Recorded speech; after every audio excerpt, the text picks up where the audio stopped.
Hello बच्चों, आपका स्वागत है फ्यूचर एकेडमी 2.0 में। भारत में सिविल सेवाओं का इतिहास। सिविल सेवा भारत में संघ लोक सेवा आयोगों को प्रारंभ करने का ब्रिटिश साम्राज्यवादी शासन का प्रमुख उद्देश्य था कि वे अपनी औपनिवेशिक एवं साम्राज्यवादी महत्वाकांक्षाओं को पूरा करना चाहती थी।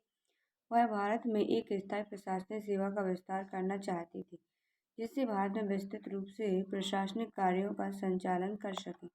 औपनिवेशिक मत का मतलब है किसी दूसरे देश से आकर कहीं निवास करना, यानी कि कोई अपने मूल निवास स्थान को छोड़कर किसी अन्य स्थान पर रहने लगे उसे उपनिवेश कहते हैं। ईस्ट इंडिया कंपनी के शासन काल में बोर्ड ऑफ डायरेक्टर के द्वारा संघ लोक सेवकों का चयन किया गया।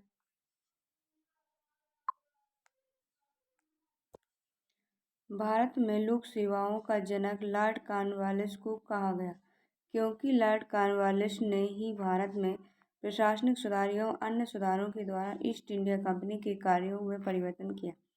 लॉर्ड कॉर्नवालिस ने भारत में न्याय व्यवस्था, पुलिस व्यवस्था, स्थानीय प्रशासन व्यवस्था आदि क्षेत्रों में अनेक सुधार कार्य किए, जिस कारण से कॉर्नवालिस को स्थायी बंदोबस्त व्यवस्था, नागरिक सेवा, सिविल सेवा एवं भारत में पुलिस सेवा का भी जनक कहा जाता है।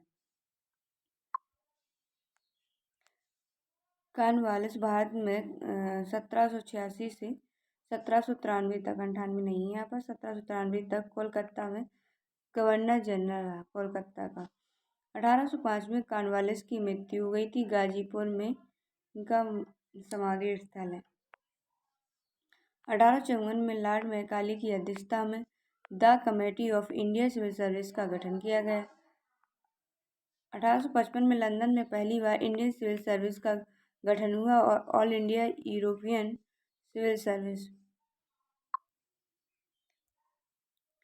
1861 में इंडियन सिविल सर्विस एक्ट आया। इस एक्ट में अधिकतम आयु इंडियन सिविल सर्विस परीक्षा की अधिकतम आयु 22 वर्ष कर दी गई। 1863 में पहली बार भारतीय व्यक्ति सत्येंद्रनाथ टैगोर ने परीक्षा पास की। इंडियन सिविल सर्विस की इन्होंने परीक्षा पास की। 1866 में परीक्षा की उम्र 22 वर्ष से घटाकर 18 वर्ष कर दी। इसका विरोध सुरेंद्र नाथ जी ने किया। 1869 में लॉर्ड मेयो के समय इंडियन सिविल सर्विस की परीक्षा की उम्र बढ़ाकर 22 वर्ष कर दी गई और इंडियन सिविल सर्विस की परीक्षा पास की सुरेंद्र नाथ बनर्जी ने।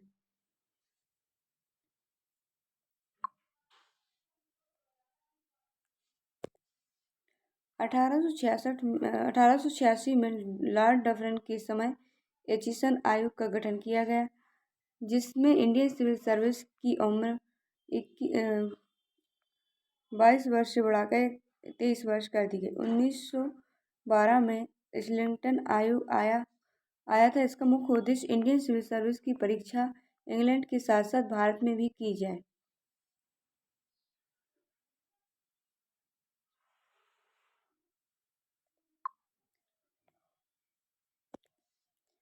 इस आयोग की अनुशंसा पर 1922 में पहली बार इंडियन सिविल सर्विस की परीक्षा इलाहाबाद व इंग्लैंड दोनों जगह करवाई गई।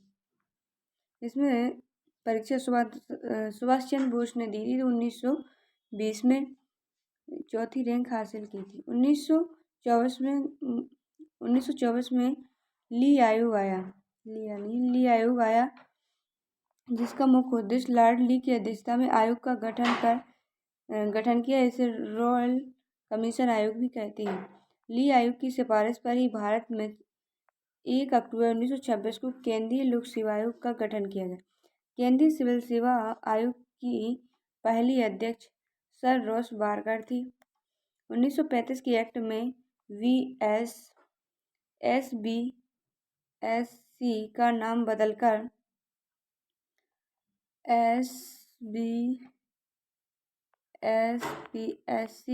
बदलकर FSC कर दिया गया। केंद्रीय पब्लिक सर्विस कमीशन और फेडरेशन पब्लिक सर्विस कमीशन। 26 जनवरी 1950 को भारत के संविधान के अंतर्गत यूपीएससी का गठन किया गया। यूपीएससी का वर्णन संविधान के भाग 14 में आर्टिकल 308 से 323 में विस्तृत वर्णन किया गया है। यूपीएससी की प्रथम भारतीय अध्यक्ष RN बनर्जी थे। संविधान सभा की अखिल भारतीय सेवाओं को संविधान में प्रमुख स्थान देने के लिए महत्वपूर्ण भूमिका सरदार पटेल को स्वतंत्र भारत का सिविल सर्विस में प्रशासनिक सेवाओं का और सिविल सेवा का जनक भी कहा जाता है। अखिल भारतीय अधिनियम 1951 में लाया गया। 1951 में लाया गया।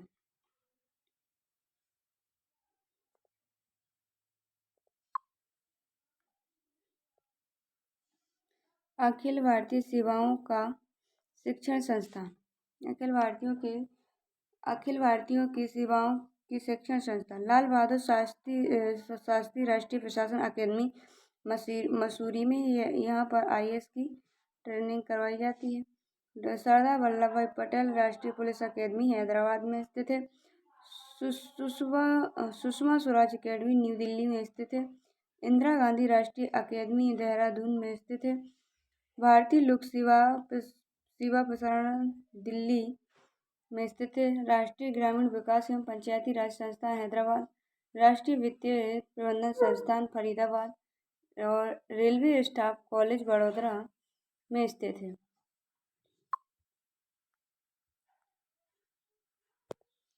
संघ लोक सेवा आयोग।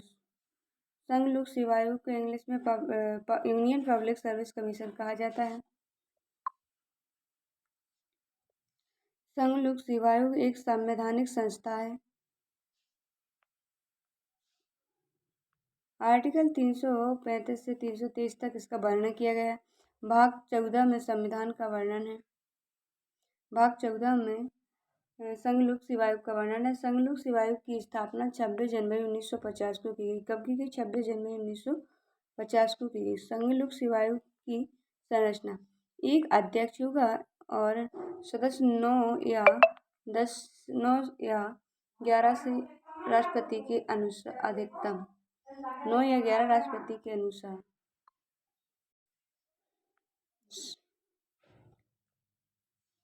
संघ लोक सेवा आयोग का कार्यकाल 6 वर्ष या 65 वर्ष। संघ लोक सेवा आयोग की योग्यता: संघ लोक सेवा आयोग के अध्यक्ष एवं सदस्य को कम से कम 10 वर्षों तक शासकीय संस्थानों में कार्य करने का अनुभव हो, केंद्र सरकार व राज्य सरकार दोनों के अंतर्गत। संघ लोक सेवा आयोग के अध्यक्ष एवं सदस्यों को राष्ट्रपति द्वारा हटाया जा सकता है। संघ लोक सेवा आयोग का सदस्य व अध्यक्ष का कार्यकाल पूर्ण होने के बाद उस पद पर दोबारा नियुक्ति की पात्रता नहीं है। वह भारत सरकार के अंतर्गत किसी अन्य लाभ का पद भी धारण नहीं कर सकता है।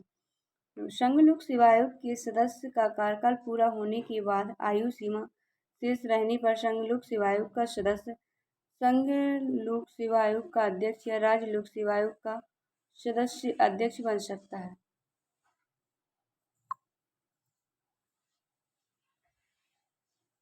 वर्ष 1989 में सुप्रीम कोर्ट में यूपीएससी के पूर्व अध्यक्ष ER किदवई को बिहार के राज्यपाल के रूप में नियुक्त किया तो वैध मान्यता दी गई।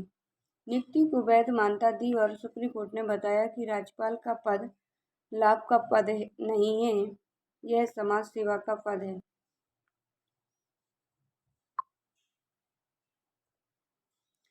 संघ लोक सेवा आयोग के सदस्यों का वेतन भत्ते एवं सेवा शर्तें। यूपीएससी के अध्यक्ष एवं सदस्यों की वेतन भत्ते भारत की संचित निधि से भारित होते हैं। इस विषय पर संसद में किसी भी प्रकार की जांच एवं मतदान नहीं किया जा सकता है। यूपीएससी के अध्यक्ष एवं सदस्य रहते हुए किसी भी अन्य नियोजन में लिप्त पाए जाने पर अध्यक्ष एवं सदस्य को हटाया जा सकता है। संघ लोक सेवा आयोग के कार्य: अखिल भारतीय सेवाओं, केंद्रीय सेवाओं, केंद्र शासित प्रदेश की सेवाओं के लिए सदस्यों की सेवाओं के लिए केंद्र शासित प्रदेशों की सेवाओं के सदस्यों की सेवाओं के लिए परीक्षा का आयोजन करवाया जाना। यूपीएससी परीक्षा का पाठ्यक्रम या परीक्षा प्रक्रिया निर्धारित करना। यूपीएससी एग्जाम चयनित नियुक्ति पदोन्नति वेतन भत्ते आदि सरकार की परामर्श देती है। यह संघ लोक सेवा आयोग के कार्य हैं।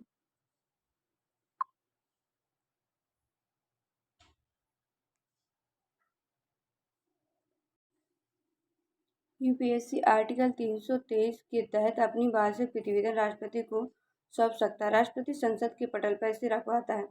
संघ लोक सेवा आयोग के अध्यक्ष एवं सदस्य अपनी वार्षिक रिपोर्ट को राष्ट्रपति को सौंपते हैं। यूपीएससी की सलाहकार यूपीएससी की एक सलाहकार संस्था के रूप में भी कार्य करता है। राष्ट्रपति यूपीएससी से सलाह ले सकता है और यूपीएससी सलाह देने से मना नहीं करेगा।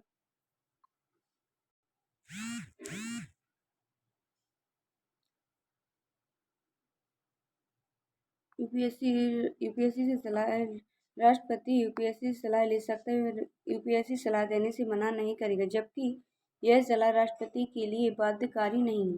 केंद्र सरकार और यूपीएससी को सलाह दे सकता है। स्टेट पीसीएस यूपीएससी से सलाह ले सकता है।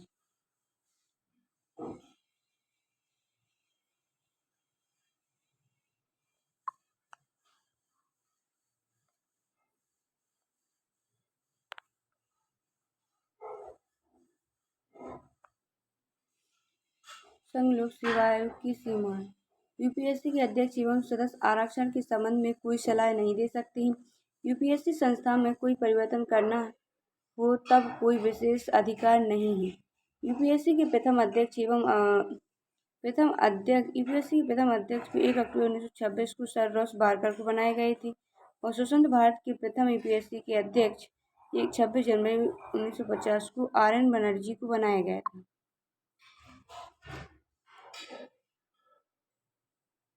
स्वतंत्र भारत के प्रथम यूपीएससी के अध्यक्ष 26 जनवरी 1950 को RN बनर्जी को बनाया गया था।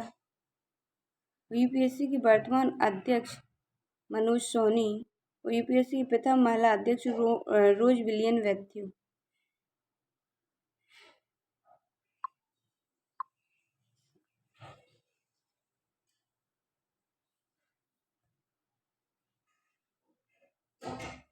किसी राज्य लोक सेवा आयोग के कार्यों को निम्नलिखित में से किस प्रकार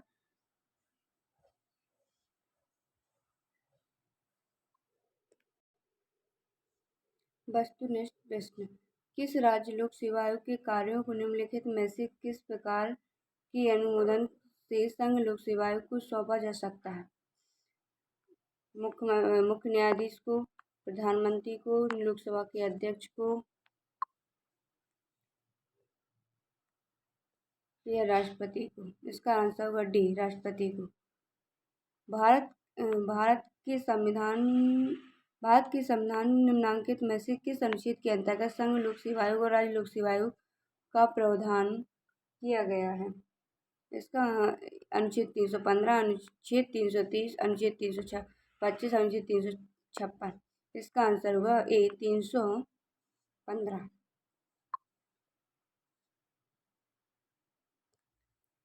संविधान के किस अनुच्छेद के अंतर्गत लोक सेवा आयोग के सदस्यों को हटाया जा सकता है?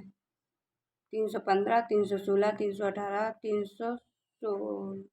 317। इसका आंसर होगा सी, 318। संघ लोक सेवा आयोग संघ लोक सेवा आयोग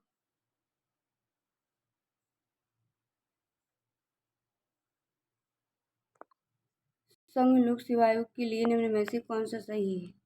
राज्य लोक सेवा आयोग के कार्य। राज्य लोक सेवा आयोग को उससे कोई लेना देना नहीं कि इसकी सारी सदस्य राज्य लोक सेवा आयोग के लिए जाते हैं और यह राज्य लोक सेवा आयोग को वार्षिक दिशा निर्देश भेजते हैं। इसका आंसर होगा बी, राज्य लोक सेवा आयोग से कोई लेना देना नहीं है। निम्नलिखित में से कौन सही है? संघ लोक सेवा आयोग है एक नियामक संगठन, वैधानिक संगठन, संसदीय अध्यादेश स्थापित या संवैधानिक संगठन। इसका आंसर होगा डी, संवैधानिक संगठन। संघ लोक सेवा आयोग अपना वार्षिक प्रतिवेदन देता है। प्रधानमंत्री को, राष्ट्रपति को, लोकसभा के अध्यक्ष को या गृह मंत्री को। तो इसका आंसर होगा बी, राष्ट्रपति को। यूनियन पब्लिक सर्विस कमीशन की प्रथम महिला अध्यक्ष शीला दीक्षित, रोज मिलियन मैथ्यू और मार्गरेट बीड़ा। इसका आंसर होगा रोज मिलियन मैथ्यू। निम्नलिखित में से भारतीय संविधान का कौन सा अनुच्छेद प्रसाद का सिद्धांत उल्लेखित करता है? 200, 301, अनुच्छेद 219, 311, 211 सॉरी। इसका आंसर होगा सी।